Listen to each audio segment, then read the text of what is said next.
PFC spiritual ప్రేక్షకులకు స్వాగతం. ఈ వారం రాశిఫలాలు పరిశీలిద్దాం.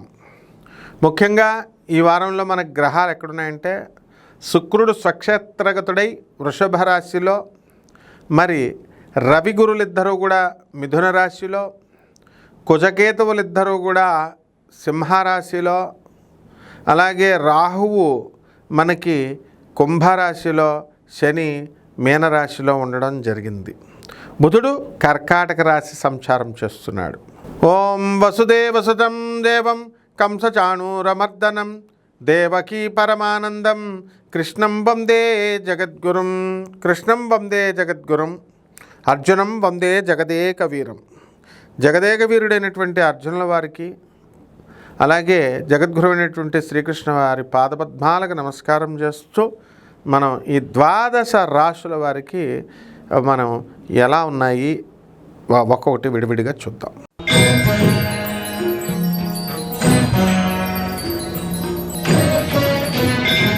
మిథున రాశి.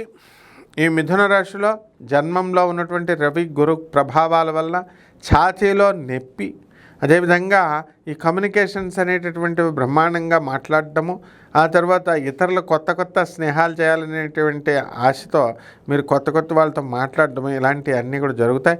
మీ పిల్లలకి సంబంధించి పిల్లలంతా కూడా స్థిరపడడానికి అవకాశాలు ఉంటాయి. అయితే ఈ యొక్క మిథున రాశి వారందరికీ కూడా శుక్ర బలము బ్రహ్మాండంగా ఉండడం వల్ల మరి ఇల్లు లేనటువంటి వాళ్ళు ఇల్లు కొనడము, స్థలాలు లేనటువంటి వాళ్ళు స్థలాలు కొనడము, ఇలాంటివన్నీ కూడా జరుగుతాయి.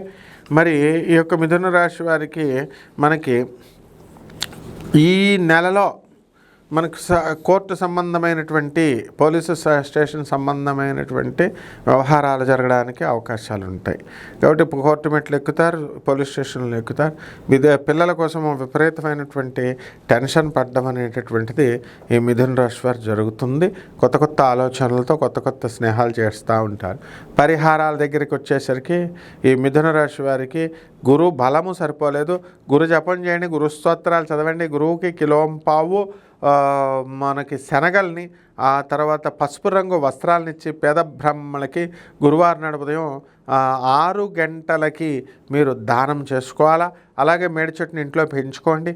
మేడి చెట్టు చుట్టూ తిరుగుతూ ఓం దత్తాత్రేయాయ నమః అంటూ గురువారం నాడు 108 ప్రదక్షిణాలు చేసుకోవడం ద్వారా అద్భుతమైనటువంటి ఫలితం మీకు వస్తుంది. శుభమస్తు.